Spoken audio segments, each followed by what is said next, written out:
All right. Gentlemen, good afternoon, and it is my pleasure to have this opportunity to interview both of you distinguished alumni. This is a part of living history, so I'm really, really excited about this. As very young men, what was your first day like when you entered PMC Prep as well as Pennsylvania Military College, Charles? Confusion. Not within the organization of the institution, but my response to the demands, the schedule, the regimentation, was initially a little confusion until I learned the routine. And once I was able to get a handle on the routine, things went pretty smoothly. Any bouts of homesickness? No, I didn't have any bouts of homesickness. Like Keith, I felt very comfortable in the environment. People made me feel at home, treated me well, and I didn't really feel that homesickness was something I experienced. Yeah. Keith, and you? Yeah, when I came in '56, I think Charles had 2 years under his belt. And one of the things I remember is seeing Charles for the first time, and Charles was probably one of the sharpest cadets on campus, the way that he walked around and kept himself. So I was impressed with seeing Charles. At the same time, the thing that impressed me, and I have to mention, I got my own room in PMC. And after living with my brother in Brooklyn, it was really a pleasure to have my own room. However, when I look back now, I look back and I felt that there was an issue there with me having my own room and everyone else had roommates. Whatever that reason was, I just remember, just having it. I didn't really felt that much confused because, quite frankly, what was going on was more getting accustomed to the military drill, the organizing, going to classes, and the campus was such a size at that time. Like today, we were right next to this building and we couldn't find it. But back then, we could, every building, the Wolfgang Library, the chemistry lab, the biology lab, was really within 2 or 3 minutes walking distance. I think the farthest place, if I recall, was the area where we went for snacks in the evening. I think that was about the farthest area. And then we had a clock. The clock was bugles, we'd wake up by a bugle, and at night there'd be taps, and we went to, after our study hours, we went to bed. So the routine, I felt, was pretty good. I liked the routine. The only thing on weekends, we had to go someplace, and I felt that the place to go,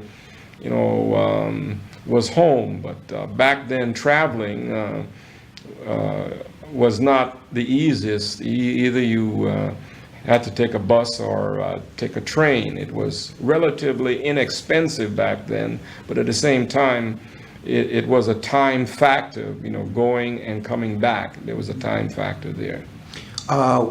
When were you released, so that you could go home, if you had the time and the money? What was it, after the last class on Friday, or? Well, no, there were, let's see. On the weekends, the routine, as I remembered, was that we had so many hours off on a Saturday, maybe so many hours off on a Sunday, but we didn't have the entire weekend except for holiday weekends or a furlough weekend, and they didn't come that frequently. But the routine weekends, the regular weekends, were a few hours on Saturday afternoon and perhaps on Sunday afternoon when you had time to yourself and perhaps time to get off campus. Charles, if I recall, during our freshman year, our time, the only time that we got off was at Thanksgiving. And as you just said, during Thanksgiving and Christmas, and then the afternoons on Saturday, but we would have to be back by midnight. Oh, You know, but maybe after that, or sophomore to senior years, that's when we started to get some additional time off, like leave on Saturday and come back on Sunday. I don't remember exactly when that break took place, but the freshman year was very disciplined in terms of time off. But our activities during our freshman year, I thought was quite good because Charles knew everyone in Chester. I mean, Charles knew everybody. So I found that by following Charles, it was always a hard problem to try to get back here on time, though. that is true. Fortunately, I didn't meet some very nice people, some very welcoming people in the community, which also helped my adjustment, and which also probably prevented me from getting homesick because I was able to establish family contacts here. Now, this was a military school. Let's say that maybe once, gentlemen, I don't think you would have done this often, but curfew infractions. How was that treated? Say, how did they treat me with my curfew infractions? Well, we received demerits. And after so many demerits, then there was additional discipline, and I don't remember the details of the whole issue right now, but if you came in after curfew hour, you received demerits. And I think you just lost some privileges after you accumulated so many demerits. Keith, you're smiling over there. I mean, Yeah, the demerits, if you had a certain amount of demerits, you do what was called tours, which was walking with your rifle right behind here, that's right. between Old Main and the stadium. The stadium is actually, I guess where we're sitting right now was part of the stadium. But the demerits was based upon different things like shoe shine, or your bed wasn't made, or you didn't have a proper shave. Curfew was probably one of the most serious demerits that you could get. I don't remember getting any tours, obviously. But it was a system where you knew exactly what to do, and usually any type of violation, any type of demerits was really for what we'd call today nitpicking things. And but back then, they were pretty well, serious. We consider them serious because of the life that we lived.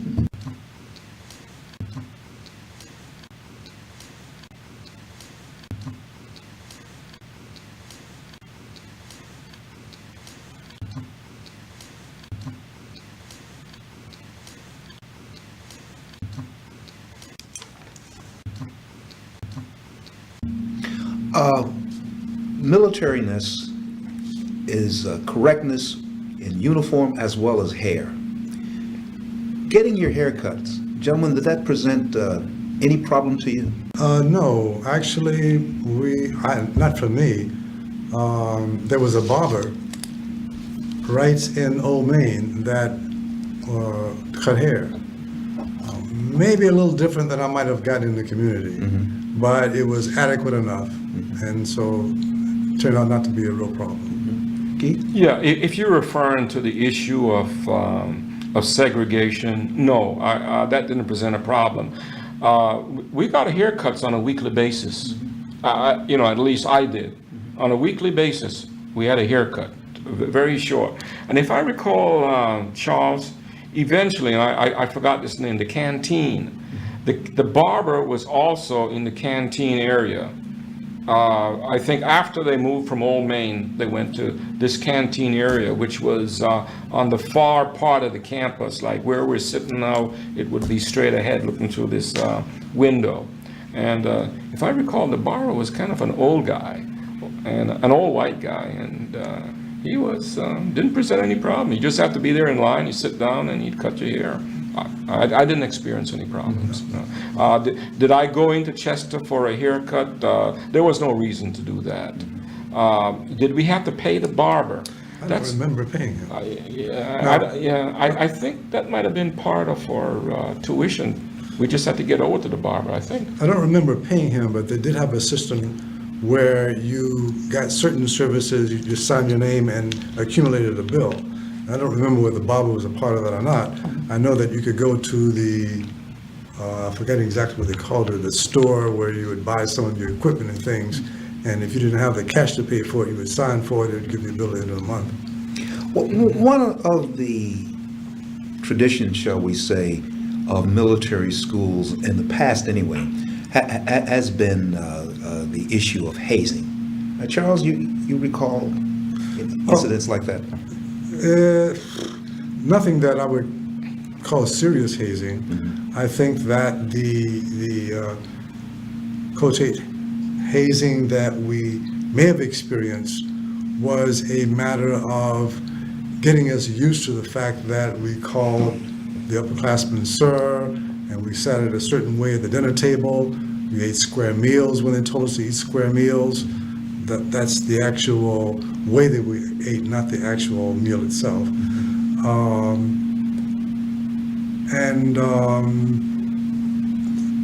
Pretty much things like that. Mm-hmm. But it really was not a derogatory kind of hazing.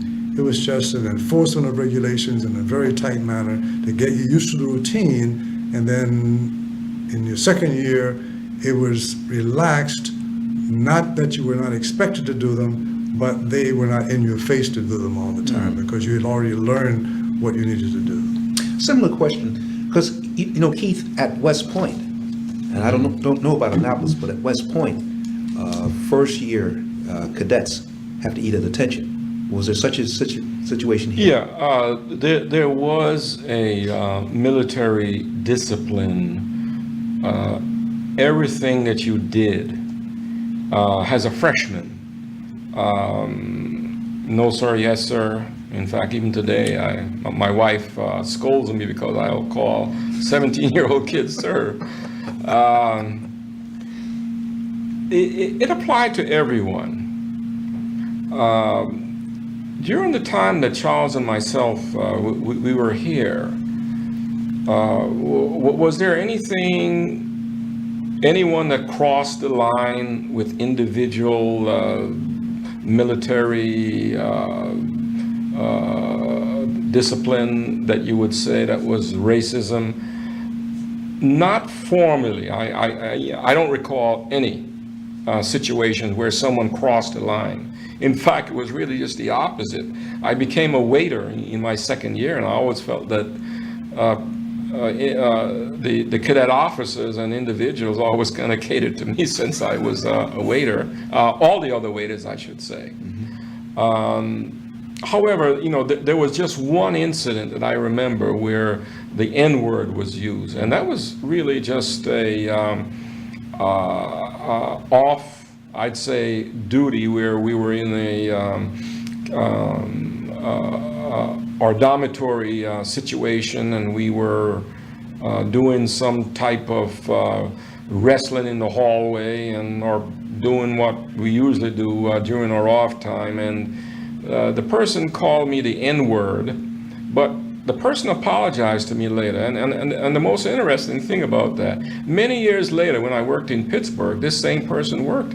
And every time that I met him, he'd always bring this up and apologize. I always felt that it was something that he remembered, even up to our 1990 graduation, 1990 reunion. This same person would approach me and actually apologize. And, the only reason I remember is because he remembered. That was about the only thing that I remember. However, I recall, more blacks came in to the campus during our tenure here, Charles. And I recall, some other black cadets would say something to us. And my feeling was that the more people that came in, I think the more the tension went up. And sometimes you might say that, well, it wasn't that person's fault. And I think, Charles, you know who I'm talking about. This person would irritate us also, quite frankly. But I don't recall anything major. I think the other thing is that we always had an out. And I think the out was Clarence Mall, whether it's academic or whatever. He was a person that would listen, along with other people that we had here on campus. And the campus being so small that, if anything occurred, we would, we'd all hear about it. But I don't recall Charles saying anything, and I personally only remember that one incident. Speaking of the size of the school, what was the size of the Corps of Cadets?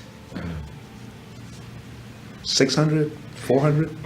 Well, I have my commencement program from 1960 here, and just quickly looking, I would say that looking at this, there was maybe approximately 100 people in the class in 1960. So I'd say between 400 to 500, and of those, maybe maybe the Corps of Cadet was anywhere from 200 to 300, and the rest were day students, veterans, and other students. Mm-hmm.